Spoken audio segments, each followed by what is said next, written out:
अर्धनारीश्वर स्तोत्र हिंदू धर्म में एक प्रमुख स्तोत्र है जिसे अर्धनारीश्वर अर्थात भगवान शिव और माता पार्वती के एक साथ रूप की महिमा को गुणगान करने के लिए श्री आदि शंकराचार्य द्वारा रचकर शिव पुराण में लिपिबंद किया गया था। शिव महापुराण में उल्लेख आता है कि शंकर पुरुषा सवे स्त्रिय सर्वा महेश्वरी अर्थात समस्त पुरुष भगवान सदाशिव के अंश और समस्त स्त्रियां भगवती शिवा की अंशभूता है। उन्हीं भगवान अर्धनारीश्वर से ये संपूर्ण चराचर जगत व्याप्त है। अर्धनारीश्वर स्तोत्र का प्रत्येक श्लोक इसी का व्यापक बखान है, इसलिए इसे समझकर सुनने वाले व्यक्ति के अपने पार्टनर के साथ कभी भी संबंध विच्छेद नहीं होते और अगर किसी कारण से अनबन हो भी तो शीघ्र ही दूर हो जाती है। तो श्रोताओं, अगर आपको यह वीडियो मिली है तो समझ ले महादेव स्वयं आपके संबंधों को सुखमयी बनाना चाहते हैं, इसलिए इसे कम से कम एक बार पूरा जरूर सुने। अर्धनारीनटेश्वर स्तोत्र आरंभ। चांपे गौरार्ध शरीर काय कर्पूर गौरार्ध शरीर काय धम्मिल काय च जटा धराय नमः शिवाय च नमः शिवाय। इस प्रथम श्लोक में आदि शंकराचार्य शिव शक्ति के अलौकिक मिलन पर उनके रूप का वर्णन करते हुए कह रहे हैं कि आदि शरीर में चंपा पुष्पों सी गोरी पार्वती जी हैं और आदि शरीर में कर्पूर के समान गोरे भगवान शंकर जी सुशोभित हो रहे हैं। भगवान शंकर जटा धारण किए हैं और पार्वती जी के सुंदर केश पर पाश सुशोभित हो रहे हैं। ऐसी पार्वती जी और भगवान शंकर को मेरा प्रणाम है। कस्तूरी का कुंकुमज अचिताय चितारज पुंज विचर्चिताय कृत स्मराय विकृत स्मराय नमः शिवाय च नमः शिवाय। इस दूसरे श्लोक में भक्त बता रहे हैं कि पार्वती जी के शरीर में कस्तूरी और कुमकुम का लेप लगा है और भगवान शंकर के शरीर में चिता भस्म का पुंज लगा है। पार्वती जी कामदेव को जिलाने वाली हैं और भगवान शंकर उसे नष्ट करने वाले हैं। ऐसी पार्वती जी और भगवान शंकर को मेरा प्रणाम है।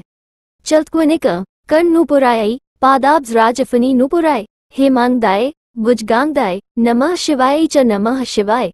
आगे भक्त कहते हैं कि भगवती पार्वती के हाथों में कनकन और पैरों में नुपुरों की ध्वनि हो रही है तथा भगवान शंकर के हाथों और पैरों में सर्पों के फुफकार की ध्वनि हो रही है।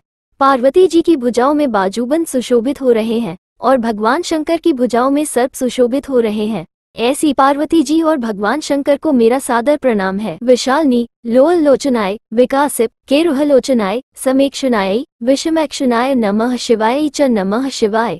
इस श्लोक में भक्त शिव शक्ति के तेजवान नेत्रों की व्याख्या करते हुए बता रहे हैं कि पार्वती जी के नेत्र प्रफुल्लित नीले कमल के समान सुंदर हैं और भगवान शंकर के नेत्र विकसित कमल के समान हैं। पार्वती जी के 2 सुंदर नेत्र हैं और भगवान शंकर के सूर्य चंद्रमा तथा अग्नि 3 नेत्र हैं। ऐसी पार्वती जी और भगवान शंकर को मेरा प्रणाम है। मंदारमा लालिता लकाय कपाल मालांकित कंधराय दिव्यांबराय च दिगंबराय नमः शिवाय च नमः शिवाय। इस श्लोक में आदि शंकराचार्य जी शिव शक्ति के केशों का वर्णन करते हुए बता रहे हैं कि पार्वती जी के केश पाशों में मंदार पुष्पों की माला सुशोभित है और भगवान शंकर के गले में मुंडों की माला सुशोभित हो रही है। पार्वती जी के वस्त्र अति दिव्य हैं और भगवान शंकर दिगंबर रूप में सुशोभित हो रहे हैं। ऐसी पार्वती जी और भगवान शंकर को मेरा दंडवत प्रणाम है। अंबोधर श्याम लकुतलाय तदित प्रभाता मृजताद्राय निरीश्वराय निखिले श्वराय नमः शिवाय च नमः शिवाय। इस छठे श्लोक में भक्त बता रहे हैं कि पार्वती जी के केश जल से भरे काले मेघ के समान सुंदर है और भगवान शंकर की जटा विद्युत प्रभा के समान कुछ लालिमा लिए हुए चमकती दिखती है। पार्वती जी परम स्वतंत्र हैं अर्थात उनसे बढ़कर कोई नहीं है और भगवान शंकर संपूर्ण जगत के स्वामी हैं।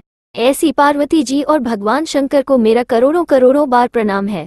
प्रपंच सृष्टि मुखलास्य काय समस्त संहार कतांडवाय जगजनन्ये जगदेक पितरे नमः शिवाय च नमः शिवाय। इस 7वें श्लोक में भक्त कह रहे हैं कि भगवती पार्वती लास्य नृत्य करती हैं और उससे जगत की रचना होती है और भगवान शंकर का नृत्य सृष्टि प्रपंच का संहारक है। पार्वती जी संसार की माता और भगवान शंकर संसार के एकमात्र पिता हैं। ऐसी पार्वती जी और भगवान शंकर को मेरा प्रणाम है। प्रदीप रत्नोज्ज्वल कुंडलाय स्फुरन महापन्नक भूषणाय शिवान्विताय च शिवान्विताय नमः शिवाय च नमः शिवाय। इस अंतिम तथा 8वें श्लोक में भक्त बता रहे हैं कि पार्वती जी प्रदीप रत्नों के उज्ज्वल कुंडल धारण किए हुई हैं और भगवान शंकर फूटकार करते हुए महान सर्पों का आभूषण धारण किए हैं। भगवती पार्वती जी भगवान शंकर की और भगवान शंकर भगवती पार्वती की शक्ति से समन्वित हैं। ऐसी पार्वती जी और भगवान शंकर को मेरा हृदय से अभिनंदन और सादर प्रणाम है।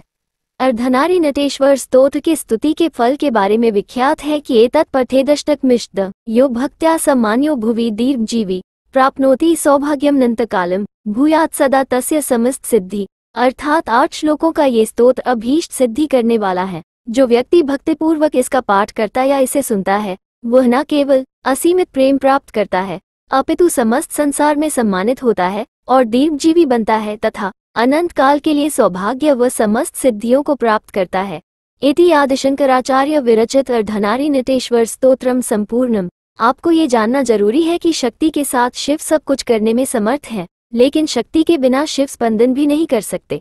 अतः ब्रह्मा विष्णु आदि सबकी आराध्या परम शिव शक्ति को कोई भी पापी व्यक्ति प्रणाम या स्तवन नहीं कर सकता। बड़े पुण्य से ही शिव शक्ति की स्तुति का पुण्य संयोग मिलता है, जो कि आपने इस स्तोत्र को सुनकर आज प्राप्त किया है। इसलिए हो सके तो जब भी आपको समय लगे इस स्तोत्र को श्रवण कर अपने जीवन को सुखमय बनाएं। हर हर महादेव।